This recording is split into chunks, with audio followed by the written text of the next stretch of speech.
Welcome to Royal Roundtable. I'm Page 6 Style Editor Alana. And I'm Director of Audience Engagement, Kristen.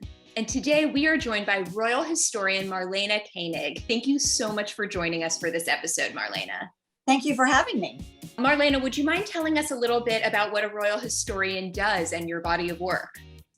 A royal historian is one who studies, dissects, observes royal history, past and present, yesterday and tomorrow. I'm the author of several books on Queen Victoria's descendants. I write articles for different magazines, including Royalty Digest. I've written for Majesty Magazine. I have a blog called Royal Musings.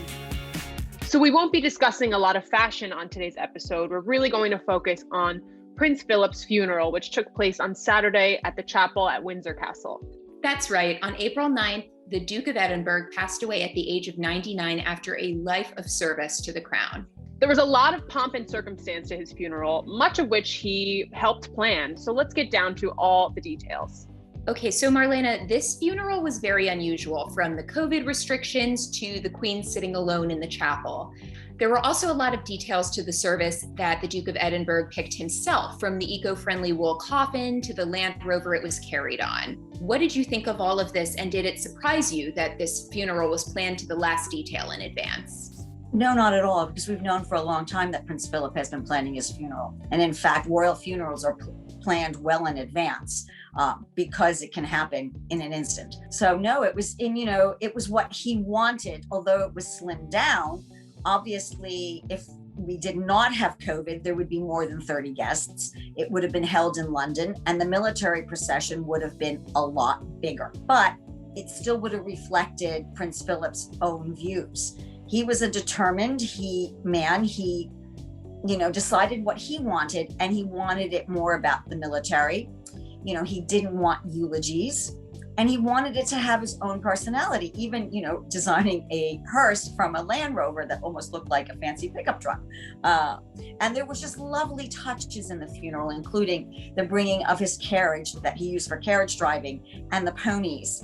Everything was just a nice touch. But the sad part was seeing the images of Her Majesty sitting alone. It was so sad. It was the realization, heartbreaking. The one person you have been with for almost your entire life and married for 73 years is no longer with you. But as we've seen, she went out for a drive to walk the dogs yesterday. Marlene, two things you mentioned that I'd want to dig a little deeper into. One, you mentioned there were no eulogies, and that's what Prince Philip wanted. Mm-hmm. Do we know why he didn't want any eulogies? For the simple reason is that he didn't want it to really focus on him. He supported the Queen for her entire reign. He was her liege man. He wanted it to be more on his life, as opposed, but not people standing up and saying, oh, Philip was a great man. He did this, he did that. He was very, very, in many ways, very, simple in terms of how he viewed life. And I think he was much more reflective than people give him credit for. He was very intelligent, very creative, and he was very much a man speaking out about the environment long before it became popular. So I think there's so many accomplishments, but I think he was content for those to be left to the obituary writers and let the service be a reflection of his Christian faith and the simplicity of his own life. And I know you mentioned that the Queen was out yesterday. She walked the dogs. What lies ahead for her in the coming days and weeks? Do you think she's kind of going to get back to business as usual, or is she going to continue to grieve her husband that she was with for almost her whole life, as you mentioned? Right.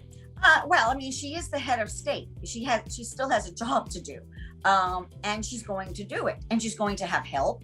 I think you will see her children, with the exception of Prince Andrew, and some of her grandchildren, supporting her, perhaps accompanying her on engagements once, people can get out again. There will be grieving. They're still in mourning. There will be no celebrations for her 95th birthday next week.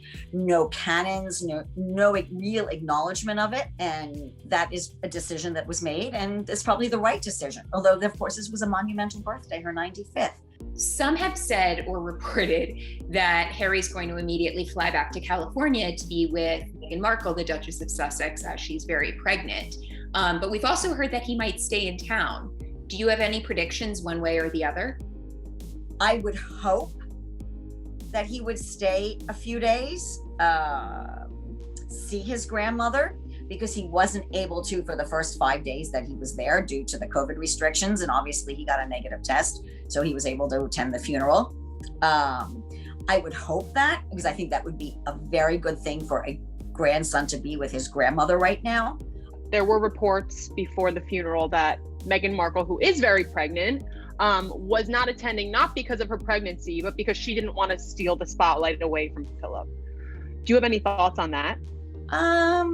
I think we'll leave it at the fact that she's approximately 7 months pregnant. I would think if that's the statement that it's coming from, saying, that's been information that's been leaked by different sources from what I've read. That would be like Meghan already putting the focus on herself by saying, I'm not coming because the focus would be on me.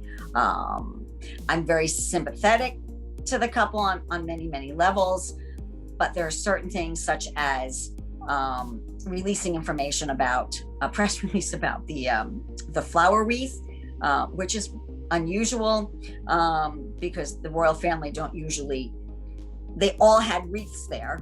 They just don't say, well, this one's from Charles, this one's from Andrew, this one's from Beatrice.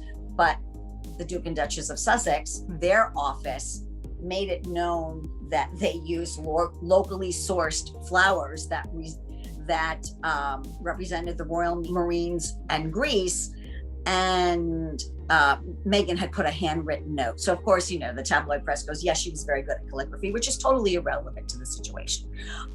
So that was a bit, not unnerving, but I think it was a little bit drawing attention back to them rather than just not saying anything at all. The only wreath that was of interest was the one placed on the casket.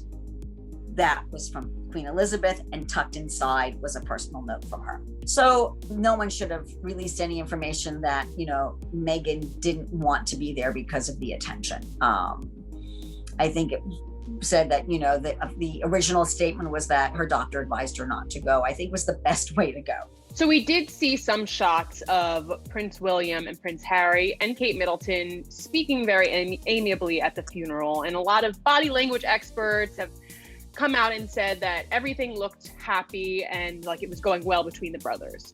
Do you think that this event could possibly bring the family back together? I think it'll take far more than a walk up the hill to the private apartments of Windsor Castle for William and Harry to sit down and discuss all the issues and alleged issues. And I think it was rather interesting that the Duchess of Cambridge stepped back a little bit to allow the two brothers to talk. Now, I'm not into lip readers or body language, sometimes body language can be really obvious, but I think in that situation, we don't know what they were talking about, but perhaps it was something afterwards when they got back inside, because there are reports, but not confirmed, that William, Harry, and Charles did meet, may have gone for a walk in on the grounds and had a conversation. And that would be awesome, which is why I think that Harry should stay a few days, because they do need to talk to each other. So speaking of Kate, I want to discuss her choice of jewelry because it was highly symbolic. She wore this 4-row Japanese pearl choker that was, of course, the Queen's. Princess Diana also wore it once upon a time, as well as these pearl earrings that coordinated. And the pearls, I understand, actually were a wedding gift when she married Prince Philip in 1947. What did that choice of jewelry on this moment mean in a greater sense?